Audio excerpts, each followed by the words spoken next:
Hello everyone, this is Cindy and I'm coming to you with Cruelest of Hearts, an Eyeless Jack X Reader by Vivian R. Vergou. We are going to be going with Chapter 6, One Last Warning.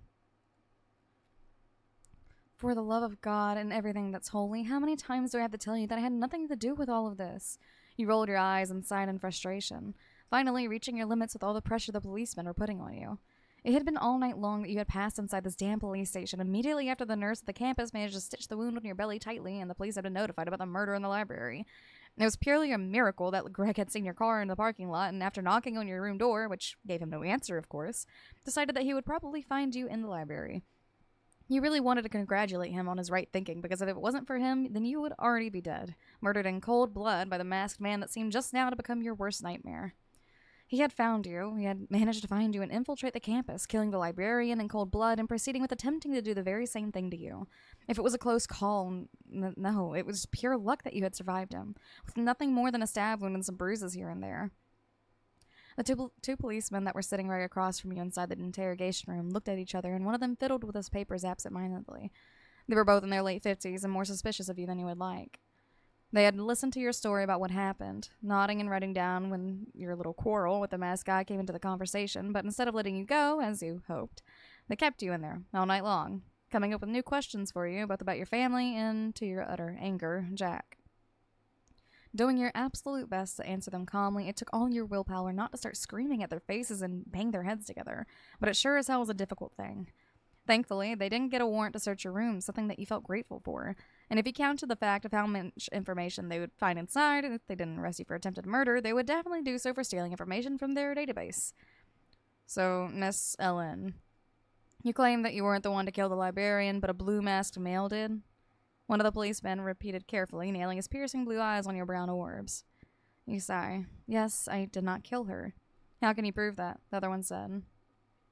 For God's sake, you exclaimed loudly, rolling your eyes and leaning forward.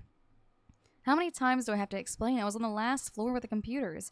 I was minding my own business, trying to find some information about an assignment, and as I closed everything and prepared to leave, I was attacked, and later I found out she was dead, as I made my way out of the building.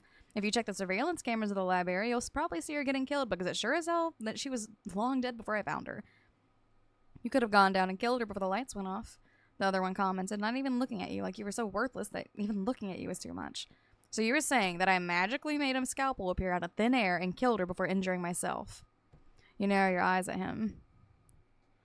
How did you know she was killed by a scalpel? The man finally turns and looks at you, throwing his hand over his mouth skeptically. And on the other hand, you were wondering what kind of idiots protect this country. I was stabbed by one. I highly think I would remember it. You narrow your eyes and lean back as the door flings open once again. The police officer that entered this time was a stunning blonde woman. Her light blonde hair in the shade of wheat was up in a nice but strict ponytail, while her stunning blue eyes were covered by a pair of glasses which applied some harmony in her beautiful face, soothing her strict jawline. She was wearing a pencil blue skirt and a white shirt, and she was holding some files against her chest. Her gaze wandered around the small room, falling firstly on you and then on her colleagues. Before she moved towards them, her high heels clinking against the floor and the sound of the files hitting the table sounding shortly after. Let her go, boys. Her alibi is proven, she says with her peculiarly girly voice, nodding sharply to the other two. In the sound of her words, you can't help but let out an almost silent sigh of relief, releasing the air that you were unknowingly holding inside your lungs. Finally, you would get out of this damn place. The moment you were back in your room, you would be crashed on your bed and sleep for 3 days straight. Returning your ID, you were excused and allowed to return to the campus. Grabbing your stuff messily, you make your way out of the interrogation room and towards the exit of the police station, walking among the busy corridors with a strong feeling of relief inside of you. This is one hell of a pain, and you would really make sure not to get yourself in such a mess again. Still, you were feeling kind of sad about the murder of the librarian, since her bad luck tangled her inside a lethal situation without a possible way out. It only served to prove to you that the man in the blue mask was definitely not messing around for fun, and he totally had something to do with the murders 4 years ago. He had found you so easily. Maybe he was stalking around campus until he saw you go inside the library and decided to take care of you once and for all, and maybe he even knew where you were staying. The only thing that was clever of you to do now was to lay low for a few days and make sure that you wouldn't run on him. Walking to the reception desk, your eyes are immediately drawn towards a blonde head that was sitting in the far corner holding 2 cups of hot coffee. Greg, what are you doing here? I thought you left, you say wide-eyed to the man who stood up and came towards you with heavy steps. I wouldn't leave you here all alone, sugar. Coffee? He says wearily and hands you the hot cup. Thanks. Can we please go? I really want to get back to the campus, you say, taking a small sip of the boiling hot coffee, feeling the sugar go down your throat, warming you up. His gaze darkens. Only if you tell me what the hell happened back there. I saw the dude that was chasing you. Where did you get yourself into? So he had seen him. Well, it was only natural for him to demand an explanation, but how much would be good to let him in the information you had? For all you knew, you could drag him out into all of this, and maybe information might slip to him where it shouldn't. Yet, it was evident that he wasn't going to let you go like that. Okay, I'll explain in the car. Can we go now? You mumble out and he nods silently. Walking hastily beside him, you make your way out of the police station and onto the cold parking lot. The sun was long ago up in the sky, but it was covered by a thick layer of gray clouds, which submerged the whole place into a chilling aura that was only magnified by the piercing cold wind that was coursing around you, signaling that fall was way closer than what you would like. The sunny last days of the summer gave their spot for the rainy days of a chilling fall faster than you thought. The parking lot was quite empty for the time being, with only some people coming and going, but you obediently followed Greg into a black pickup truck, where he was fast to unlock the doors and you climbed silently on the passenger seat. The moment he closed the door behind him, he rested his hands on the steering wheel. Without even turning to look at you, he was facing straight forward and was obviously trying to figure out what to ask first. I'll begin with the easiest one, sugar. Where the friggin' hell were you yesterday? His voice sounded oddly gruff, as if he was struggling to make it come out of his lungs. I had a new lead on some information, and I had to hit town for a little bit, and it turns out I was right about the info. You reply evenly, not revealing too much information. Okay, I'm not going to ask you more about it, he breathes out, giving you the heads up to keep some things for yourself. Now who in the fucking hell is this motherfucker that chased you yesterday? This time you sigh and shrug. No clue. I had run into him one time that I was investigating behind the cave where the murders happened. I don't know who he is yet, but he has something to do with the killings. I'm absolutely sure. Was he the one to chase the living shit out of you that time when you got a heart attack? You nod once again. Yeah, I had gone in the cave to find any clues and ran into him. Wait. He turns to look at you, his eyes burning away your skin. You went to the cave? Yeah, didn't the girls tell it? He nods vigorously. No, they didn't. Did you find anything there? Why are you asking? It was your time to question him, raising an eyebrow. Because no one ever got anywhere near the cave after the murders. I bet the place was filled with clues that a police failed to fucking find, he exclaims. You fish your mobile out of your pocket, and shuffling through the pictures you had taken, you offer it to Greg so that he could take a look. Actually, I didn't find anything. Everything was gone long before he got there. Greg takes the phone on his hands and starts shuffling through the photographs, his gaze acquiring a skeptical and curious look, making his bushy eyebrows meet above his kind eyes, as his brain is attempting to take in all this information at once. This was not a simple or easy task, so you knew very well that it would take the man a good amount of time to let all that sink in. And thinking about all the other information that you were still withholding from him, it was obvious that maybe he wasn't prepared for the whole truth yet. Silence once again falls among you, as the tension is so thick you can practically cut it with a knife if you want to. Yet you rest your head wearily back, trying to calm both your racing heart and thoughts, knowing that panic was definitely not going to help you. It seemed like an eternity passed before Greg finally broke the silence. Wyan? He mumbles, turning towards you, eyes still glued to the phone screen. Are you sure you checked that cave inch by inch? You look at him questioningly. Of course I did. There was nothing there. He nods. I think you missed something, he says, and turns the screen towards you, pointing at a spot near the wall of the cave. See, there's a small opening in the wall, easy to not notice. What the? You mumble, taking the phone in your hands and bringing it closer to your face to study it thoroughly. There was nothing in the picture, just the wall of the cave, more specifically the inner right side of the small cave. The rocks had the same metallic color, and there was absolutely nothing out of place, but when you zoom in a little bit towards the point where Greg pointed, then you notice something quite strange. There in the small space between two of the huge rocks, there was a small ray of sunlight. There was a crack on the wall, only allowing a faint ray of sunlight to penetrate the small room. There was an opening that you missed. Right at that point, you felt your heart sink inside your chest and mentally facepalmed. How could you miss this? You had to go there once again. You were right. There is a small opening there. I need to go back and investigate. In your words, Greg throws you an angry gaze. Like hell I'll let you go back there. Don't know if you haven't noticed, but you have a psycho messing with you, sugar. I don't give a single fuck about him. All that matters is to find out what happened to Jack, and I'm not stopping at anything. You snap at him, the tone of your voice raised and filled with anger that you had been holding inside of you from the moment the police investigation was dropped. From the moment Jack was gone, from the moment you had lost everything, you didn't care if you would die. You only cared about the truth to finally have closure. Yes, but dying won't get you anywhere. What good will you be if there's nothing more than a corpse? Greg yells back. If you haven't noticed, I'm already a walking corpse. I am already dead, Greg. I have nothing else to lose. Whatever I loved was taken away from me, and now I have no reason to live this hellish excuse of a life, where even my own heart has betrayed me. So excuse me if I want to find out what happened to the only man that genuinely cared about me. You yell at his face. So start the fucking car, because I have no time to lose. Fine, but I'm coming with you in that fucking cave. He yells back furiously. Like hell you will. Fuck you. I failed to protect my best buddy, but I'll sure as hell protect your dumb ass. I owe it to Jack and no one else, not even to you. He yells, turning the car key and starting the engine with a loud roar. Fine then. For the very first time in quite a while, you were kind of happy to have allowed Greg to come along with you in the cave, or literally anyone.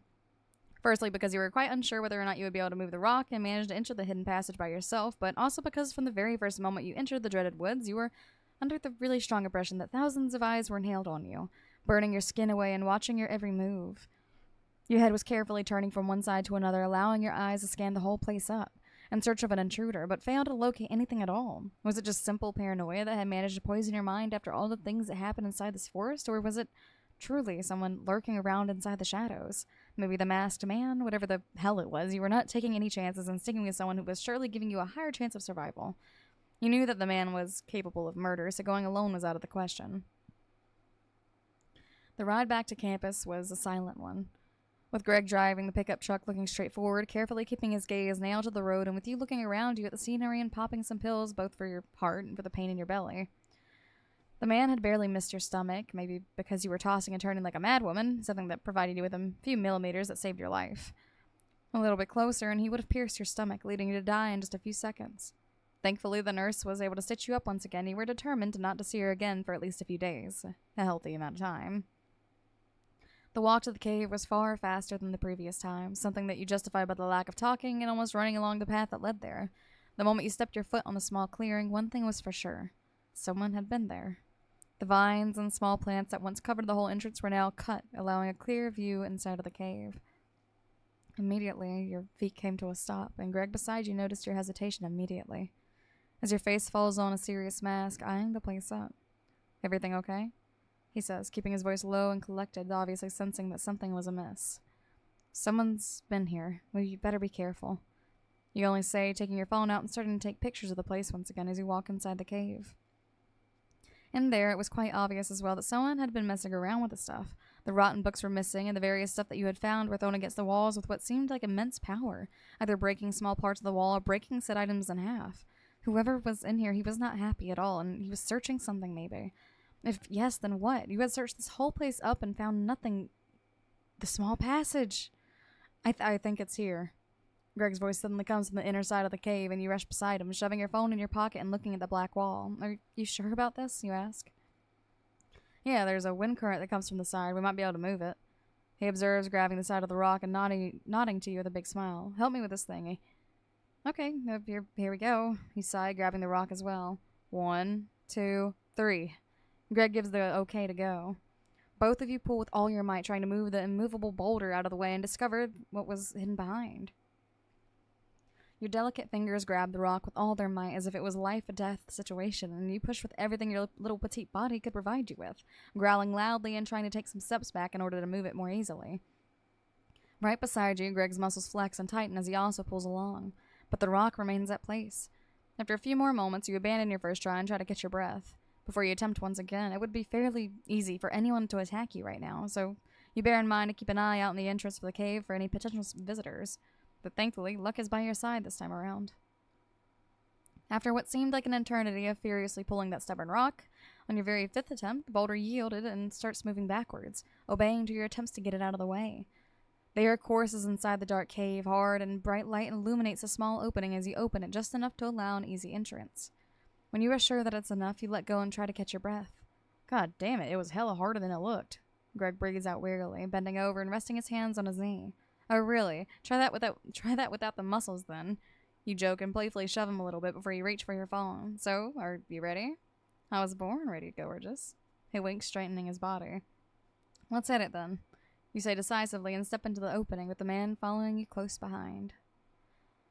Even if the sky outside was covered by clouds, the strong sunlight that penetrated the room managed to blind you instantly, making both of you throw a hand over your eyes and gasp in surprise. This was totally different from the dark cave where you were previously, but the humidity that hanged heavily from the air let you know that you were not out in the open, but in some well-lit place inside the cave. So, when you finally adjusted to the light, you took a look around, only to feel your heart drop inside your chest. You were, indeed, still inside the cave. The rocks were still towering all over around you, supporting the ceiling that hung not too far above your heads.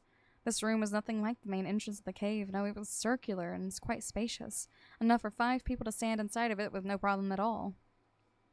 The floor was covered by what appeared to be hay that was thrown in there so long ago that it already started to rot in some places, giving its spot to the mushrooms that grew on some sides of the room. The air was oozing by the smell of rotten humidity, making it hard to breathe in, let alone breathe in deeply. But it was neither the hay nor the mushrooms that made horror bloom like roses in a vast field inside your heart. For a split second, you couldn't decide which was more sanity-drenching. The millions of half-burnt white candles that were decorating the place all around you, or the horrific statue that was occupying the space right in the middle of the room. Gazing around you, you allowed your brain to firstly take in sight of the candles. They were literally everywhere, starting from the floor that occupied all the walls, reaching high towards the ceiling, eating away all the space and giving you the feeling like you had just stepped inside a church. Many of them had already started to melt, their wax having formed white little stalactites that were trapped into the edges of the rock, unable to make their way to the ground due to the lack of enough heat. They were left here ages ago, and you only dreaded to see what this place looked like when all of them were lit. And then there was the statue. All merciful God that is in heaven, a demon had broken loose from hell itself and transformed into the statue. Nothing else would be enough to explain the pure horror that it transmitted to you. The base of the statue was covered by candles as well, but this was nothing compared to its figure. Its body was long and tall, towering well above your head, even without the need for a raised base. It was apparently wearing a cloak that was long and reached down to cover its feet, made purely out of some kind of black marble. Yet all else paled in comparison with its face, and that was what made you struggle to withhold your screams. It had the face of a demon. The face was horribly distorted, with the mouth hanging open, and 3 different tongues coming out, distorting the already horrible face into that of maniacal frenzy. 2 huge horns were protruding from each side of its head, but what drew your attention was its eyes. Just 2 empty black sockets, completely deprived by the presence of eyes, while black tar-like liquid appeared to have dripped down from its eyes, frozen in place after so many years. It was a hellish picture, that you were sure it was going to haunt you to the grave. Jesus Christ. Greg whispered beside you, and from the corner of your eyes you saw him cross himself and start mumbling some kind of prayer.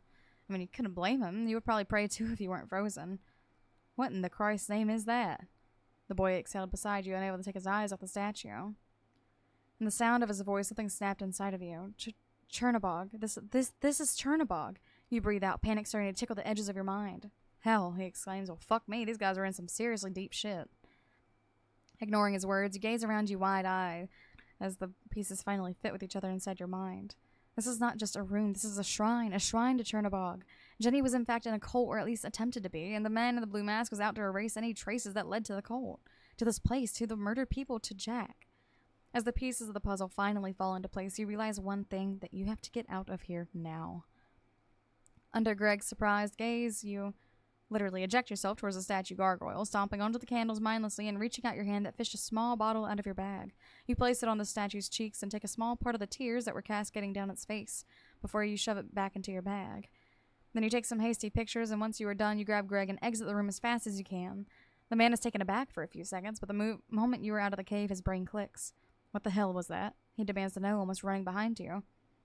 This was some serious shit. I have a theory, but first we have to get away from this place and never come back. You practically scream, letting go of his hand and starting to run inside the forest that was only now beginning to be even more humid, as rain was starting to cascade the dark skies. The man started running behind you, sensing the terror in your voice, and it was good for him, because if you were right, you had just stepped in something far more dangerous than a simple disappearance. Follow me, Greg. I'll explain everything once we are in my room. You yell and he obeys. By the time you exited the forest, it was raining so much that you were drenched to the bone. Yet nothing like the security that the campus provided you made you feel genuinely safe, so you ran wordlessly towards your room. You struggled with your keys, and when you managed to unlock it, you flung the door open, only to feel your heart drop once again. There, right across from the door and into the window, was a message left in the humidity of the glass. Only 2 words and a full handprint. Stay away. That is the end of that chapter. The chapter after that one is chapter 7, Don't You Cry. Let me know how you guys feel about that, and I will see you guys in the next episode. Bye-bye.